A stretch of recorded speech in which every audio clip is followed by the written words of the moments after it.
दोस्तों आज 21 नवंबर 2020 यानी कि शनिवार का दिन हो चुका है और बात करते हैं आज के मुख्य समाचार, ताजा खबरें, बड़ी खबरें, ब्रेकिंग न्यूज हेडलाइंस के तहत देश और दुनिया की 15 बड़ी और महत्वपूर्ण काम की खबरें निकल कर आ रही है। तो चलिए दोस्तों एक एक करते हुए जानते हैं आज दिन भर की तमाम बड़ी और महत्वपूर्ण काम की खबरों की ओर। ऐसे में बने रहेगा इस वीडियो के साथ आखिर तक। चलिए शुरुआत कर लेते हैं आज की पहली और बड़ी खबर से, लेकिन उससे पहले आपसे एक छोटी सी प्यार भरी सी गुजारिश करते हैं कि अगर आप अपने चैनल OBS न्यूज पर पहली बार अगर ये वीडियो देख रहे हैं तो वीडियो के नीचे का लाल कलर का सब्सक्राइब वाला बटन दबाकर चैनल को सब्सक्राइब कर लीजिएगा और पास वाले घंटे के बटन को दबा दीजिए ताकि दोस्तों आप रह पाएंगे देश और दुनिया की दिन भर की बड़ी महत्वपूर्ण काम की खबरों से हमेशा अपडेट। तो चलिए आज की पहली और बड़ी खबर की दोस्तों, चाचा ताऊ, मामा बुआ और मौसी के बच्चों के बीच शादी करना गैर कानूनी, सुप्रीम कोर्ट का बड़ा फैसला। जी हाँ, दरअसल यहाँ पर हाई कोर्ट का कहना है कि सगे चाचा ताऊ, मामा बुआ और मौसी के बच्चों के बीच शादी होना गैर कानूनी होती है। दरअसल दोस्तों यहाँ पर याचिकाकर्ता ने अदालत के समक्ष अपने पिताजी के भाई की बेटी से शादी करने का आरोप लगाया था और अदालत में याचिका दायर की थी, जो कि रिश्ते से उसकी बहन लगती है और ऐसा करना अपने आप में गैर कानूनी भी है। और दोस्तों आपको बता दें कि हिंदू धर्म के अलावा बहुत सारे धर्मों में मौसी, बुआ, चाचा, चाची, ताऊ या फिर अपने पिता के बड़े भाई के साथ उनके बच्चों के साथ दोस्तों शादी कर दी जाती है, जो कि गैर कानूनी है। कोर्ट की तरफ से ये आदेश जारी हो चुका है, बहुत सारे धर्मों में देखा जाता है दोस्तों। चलिए अगली बड़ी खबर निकल कर आ रही है कि अब चाइना से नहीं मंगाए जाएंगे इलेक्ट्रॉनिक आइटम, सरकार ने उठा दिया है बड़ा कदम है। जी हाँ, दरअसल भारत सरकार अब चाइना से आयात होने वाले 7 प्रोडक्ट को कंपलसरी रजिस्ट्रेशन ऑर्डर के दायरे में डालने का फैसला लिया है और इसके बाद इन प्रोडक्ट्स के आयात के लिए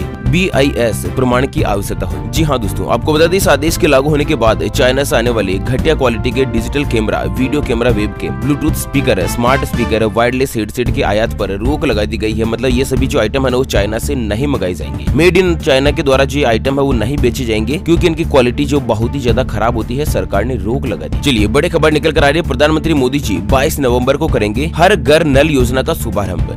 दरअसल यहाँ पर 22 नवंबर को मिर्जापुर और सोनभद्र जिलों के साथ ही प्रधानमंत्री मोदी जी के तहत दोस्तों हर घर में नल योजना का शुभारंभ किया जाएगा। जी हाँ, मोदी जी का कहना है कि दोस्तों साफ और स्वच्छ पीने योग्य पानी जो हर घर में उपलब्ध हो, इसके लिए एक विशेष योजना का शुभारंभ किया जा रहा है, जिसके मद्देनजर सरकार जो 5,555 करोड़ रुपए की धनराशि भी आवंटित कर दी गई है। मतलब कोई भी व्यक्ति जो है पीने के पानी से वंचित नहीं रहे, इसके लिए हर घर नल योजना का शुभारंभ जो है खुद प्रधानमंत्री मोदी जी के द्वारा दिया जा रहा है। ठीक है, चलिए अगली बड़ी खुशखबरी निकल कर आ रही है कि बिल्कुल फ्री में नेटफ्लिक्स देखने का मौका। जानते हैं आखिर कब और किस तरह से देख सकते हैं आप अपना फेवरेट कंटेंट। दरअसल दोस्तों online content streaming platform Netflix आने वाले 5 और 6 दिसंबर को स्ट्रीम फैक्ट का आयोजन कर रहा है और इसके जरिए जिन्होंने नेटफ्लिक्स का सब्सक्रिप्शन नहीं ले रखा है वो भी दोस्तों यहाँ पर फ्री में नेटफ्लिक्स देख सकते हैं। आपको बता दें नेटफ्लिक्स एक ऐसे एप्लीकेशन है जहाँ पर वीडियो शेयरिंग की जाती है, जिसका कुछ चार्ज लगता है, यानी कि उसका सब्सक्रिप्शन लेना जरूरी होता है। महीने का 200 रुपए, 400 रुपए अलग अलग प्लान के हिसाब से है और यहाँ पर दोस्तों आप हर एक चीज देख सकते हैं। कुछ टीवी सीरियल्स भी है, उसके अलावा बहुत सारी ऐसी चीजें हैं जो कि नेटफ्लिक्स पर, अभी हाल ही में एक मूवी भी नेटफ्लिक्स पर रिलीज हुई थी। इन सभी चीजों को देखने के लिए चार्ज लगता है, लेकिन 5 और 6 दिसंबर को आप बिल्कुल फ्री में देख सकते हैं। कंपनी की तरफ से बड़ी खुशखबरी जारी की गई। चलिए अगली बड़ी खबर सामने आ रही है दोस्तों कि देश में जल्द चलेगी 151 नई और प्राइवेट ट्रेनें। इन कंपनियों को मिलेगा मौका, यात्रियों को मिलेगी नई सुविधाएं।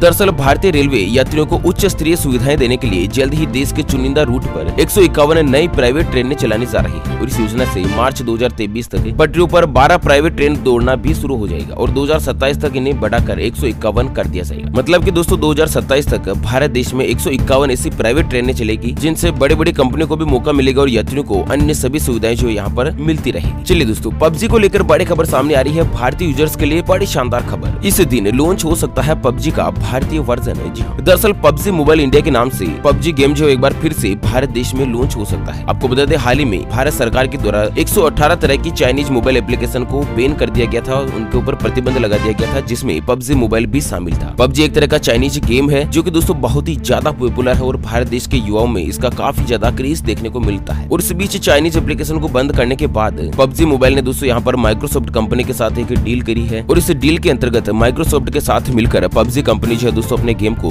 दोबारा से भारत देश में लॉन्च कर सकती है और उम्मीद लगाई जा रही है कि आने वाले 2 से 3 दिनों के अंदर अंदर पबजी जो है दोस्तों भारत देश में लॉन्च हो सकता है, पबजी मोबाइल इंडिया के नाम से। ठीक है ना, इसका सर्वर भी भारत में स्थापित किया जाएगा, यानी कि इसका जो डेटा है ना वो बाहर नहीं जाएगा, भारत में ही रहेगा। इस तरह की कंडीशंस के साथ यहाँ पर भारत में फिर से लॉन्चिंग हो सके। चलिए बड़ी खबर निकल कर आ रही है, सरकार की एडवाइजरी जारी, ट्रेन और फ्लाइट सर्विस फिर से बंद करने का हो सकता है फैसला। जी हाँ, जानते हैं दोस्तों पूरी खबर डिटेल के साथ, लेकिन उससे पहले हमेशा की तरह एक नजर डाल देते हैं आज के माइंड क्विज यानी कि गिवे वाले सवाल की तरफ। तो दोस्तों आज का माइंड क्विज वाला सवाल आप स्क्रीन पर देख पा रहे हैं। भारत देश में यात्रा के लिए कौन सा माध्यम सबसे ज्यादा उपयोग में लिया जाता है? जी हाँ दोस्तों, दोबारा सुन लीजिएगा। भारत देश में यात्रा के लिए यानी कि एक जगह से दूसरी जगह पर आने जाने के लिए सबसे ज्यादा किस माध्यम का उपयोग किया जाता है? बस, ट्रेन, फ्लाइट या फिर दोस्तों प्राइवेट व्हीकल जैसे कि कार या मोटरसाइकिल। तो कौन सा माध्यम का सबसे ज्यादा उपयोग लिया जाता है? तो फटाफट से लिखना है क्वेश्चंस का सही जवाब इस वीडियो के नीचे कमेंट बॉक्स में। और दोस्तों सही जवाब देने वाले किसी एक खास कमेंट्स को सेलेक्ट किया जाएगा हमारी यूपीएससी न्यूज टीम की तरफ से, और उसे दिया जाएगा एक अमेजिंग और सरप्राइज गिफ्ट। और ध्यान रखिएगा दोस्तों, ये जो गिफ्ट है वो बिल्कुल फ्री है, इसके लिए कोई भी चार्जेस वगैरह हमारी न्यूज टीम के द्वारा नहीं लिया जाएगा। चलिए बड़ी खबर सामने आ रही है कि सरकार की एडवाइजरी जारी, फिर से बंद हो सकती है फ्लाइट और ट्रेन सर्विस। जी हाँ दोस्तों, जिस तरह से महामारी कोरोना वायरस के लगातार बढ़ते हुए मामले बढ़ रहे हैं ना, उसी के मद्देनजर महाराष्ट्र सरकार ने बड़ा फैसला लिया। दरअसल महाराष्ट्र सरकार ने दिल्ली और मुंबई के बीच की फ्लाइट सर्विस बंद कर दी है और दिल्ली से मुंबई जाने वाली रेल सेवा को भी जल्द ही बंद किया जा सकता है। महाराष्ट्र सरकार ने इस संबंध में एक एडवाइजरी भी जारी कर दी है। हालांकि इसका ऑफिशियल ऐलान अभी तक नहीं किया है, लेकिन मंत्रालय जो है जल्द ही एडवाइजरी जारी करके इसका ऐलान जो कर देगा। और दिल्ली और मुंबई के बीच जो कम्युनिकेशन सर्विस है ना दोस्तों, वो सभी कुछ बंद कर दी जाएगी। मतलब कि दिल्ली और मुंबई के बीच कोरोना वायरस का संक्रमण आपस में नहीं फैले, इसी के मद्देनजर सरकार जो बड़ा फैसला ले सकती है। चलिए अगली खबर में जान लेते हैं कोरोना वायरस से जुड़े कुछ जरूरी और ताजा आंकड़े। तो दोस्तों भारत देश में कोरोना संक्रमित व्यक्तियों की संख्या पहुंची 90 लाख के पार। जी हाँ, आपको बता दें पिछले 24 घंटों में 50,000 से ज्यादा कोरोना वायरस के पॉजिटिव मामले सामने आए हैं और कुल पॉजिटिव व्यक्तियों की संख्या 90,50,613 पर पहुंच चुकी है। और वहीं 1,32,700 से ज्यादा लोग कोरोना वायरस के चलते अपनी जान गंवा चुके हैं भारत देश के अंतर्गत। ठीक है ना। चलिए दिल्ली से बड़ी खबर आ रही है सामने की दोस्तों, कोरोना जांच को लेकर दिल्ली में आज से शुरू हो रहा है सबसे बड़ा सर्वे, घर घर जाएगी टीम। दरअसल जो व्यक्ति होम आइसोलेशन में रह रहे हैं ना, उनकी नीति आयोग ने एक टिप्पणी कर दी और इसी कड़ी में सर्वे को अहम माना जा रहा है। जिस तरह से देश की राजधानी दिल्ली में कोरोना वायरस के हालात बढ़ते जा रहे हैं ना, उसी के मद्देनजर सरकार ने बड़ा फैसला लिया कि हर घर में जाकर चिकित्सा टीम के द्वारा सर्वे किया जाएगा और उसके मद्देनजर कोरोना वायरस के जो संदिग्ध रोगी है ना, उनकी जाँच की जाएगी, जिससे दोस्तों की देश में जिस तरह से कोरोना के हालात बढ़ रहे हैं उनके ऊपर लगाम लगा सके। चलिए दोस्तों लॉकडाउन को लेकर बड़ी खबर सामने आ रही है कि दोस्तों मध्य प्रदेश और गुजरात में लगा लॉकडाउन। रात 9 बजे से लेकर सुबह 6 बजे तक रहेगा नाइट कर्फ्यू।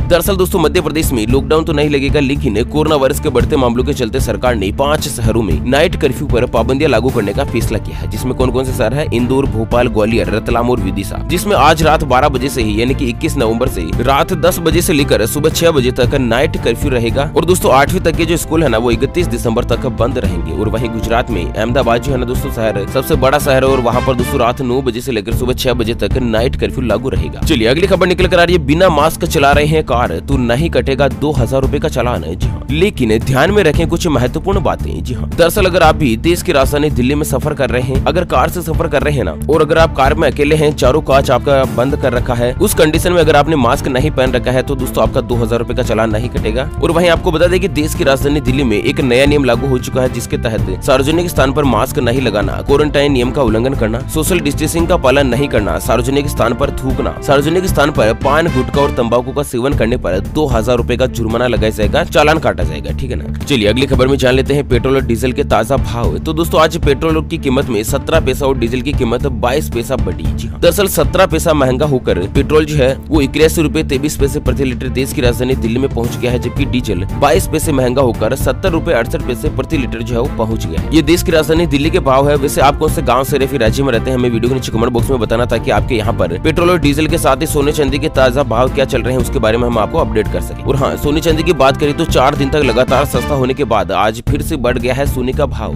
दरअसल आज सोना जो है दोस्तों 65 रुपए की बढ़ोतरी दर्ज हुई है और सोने का जो नया भाव है 49,551 रुपए प्रति 10 ग्राम यानी कि प्रति तोला पर पहुंच चुका है। जबकि चांदी की बात करें तो चांदी भी 298 रुपए महंगी होकर 61,232 रुपए प्रति किलोग्राम पर पहुंच गई। और इसी के साथ बात कर लेते हैं आज के मौसम समाचारों की तरफ। तो दोस्तों यहाँ पर आज 21 नवंबर 2020 के संपूर्ण भारत के मौसम पूर्वानुमान की बात करें तो दोस्तों आज के दौरान दक्षिणी तमिलनाडु, केरल, मध्य महाराष्ट्र, विदर्भ, मराठवाड़ा, दक्षिण पूर्वी मध्य प्रदेश, छत्तीसगढ़, झारखंड और पूर्वोत्तर राज्यों में हल्के से लेकर मध्यम बारिश होने का अनुमान जो बना रहे। चलिए अगली खबर सामने आ रही है कि 300 रुपए महंगा होने वाला है जियो फोन। जानते हैं अब कितने रुपए रहेगा इसका दाम? तो रिलायंस जियो बहुत ही जल्द अपने जियो फोन के दाम बढ़ा सकता है और खबर आ रही है कि जियो फोन की कीमत में 300 रुपए की बढ़ोतरी भी हो सकती है, जिसके बाद जियो फोन की रिटेल कीमत 999 रुपए पहुंच जाएगी। फिलहाल दोस्तों वर्तमान में जियो फोन 699 रुपए का मिल रहा है, जो कि अगर 300 रुपए महंगा होगा ना तो 999 रुपए इसकी जो कीमत है वो बढ़ जाएगी। चलिए अगली बड़ी खबर सामने आ रही है कि अयोध्या में आज से बाहरी लोगों की एंट्री बंद है, पुलिस ने उठाया है सख्त कदम। दोस्तों धार्मिक नगरी अयोध्या से बड़ी खबर सामने आ रही है कि अयोध्या से बाहर जाने वाले और बाहर से आने वाले लोगों की एंट्री जो बंद कर दी है। कोरोना वायरस पर लगाम लगाने के मद्देनजर सरकार ने अयोध्या प्रशासन ने इस तरह का कुछ बड़ा फैसला लिया। चलिए अगली खबर सामने आ रही है कि खाने के तेल ने बिगाड़ा जायका, 30% तक महंगा हो गया है 1 लीटर का तेल। तो सब्जियों के बाद अब खाने का जो तेल होता है ना दोस्तों, जिससे सब्जियां बनाते हैं, उस तेल की कीमत बढ़ गई और एक साल में अगर देखा जाए तो 30% तक दाम बढ़ गए हैं। जहां पर तेल 100 रुपए किलो मिलता था, अब 130 से लेकर और भी ज्यादा किलो जो महंगा हो चुका है। चलिए जानते हैं दोस्तों आज की अगली और अंतिम खबर। तो हर किसी को दवाई लिखने की नहीं होगी इजाजत,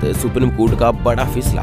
दरअसल सुप्रीम कोर्ट ने गुरुवार को कहा कि हर किसी को दवाई लिखने की इजाजत नहीं दी जा सकी। सुप्रीम कोर्ट ने कोविड-19 के लिए प्रतिरोधक क्षमता बढ़ाने के नाम पर आयुष के चिकित्सकों को सरकार से मंजूर मिश्रण और गोलियां लिखने की अनुमति देने के केरल हाईकोर्ट के आदेश के खिलाफ सुनवाई के दौरान इस तरह की टिप्पणी की है। मतलब दोस्तों कोरोना वायरस के हालात चाहे कितने भी खराब चल रहे हो, लेकिन हर कोई व्यक्ति बिना सर्टिफाइड व्यक्ति जो दवाइयां नहीं लिख सकता है। इसके लिए दोस्तों एक प्रोफेशनल से डॉक्टर्स की ही आवश्यकता रहेगी। ओके फ्रेंड्स, इसी के साथ आज के मुख्य समाचार today breaking news headlines news के अपडेट वीडियो को फिलहाल यहीं पर देते हैं विराम। फिर मिलेंगे एक और नई और काम की खबर के साथ, तब तक के लिए जय हिंद, जय भारत।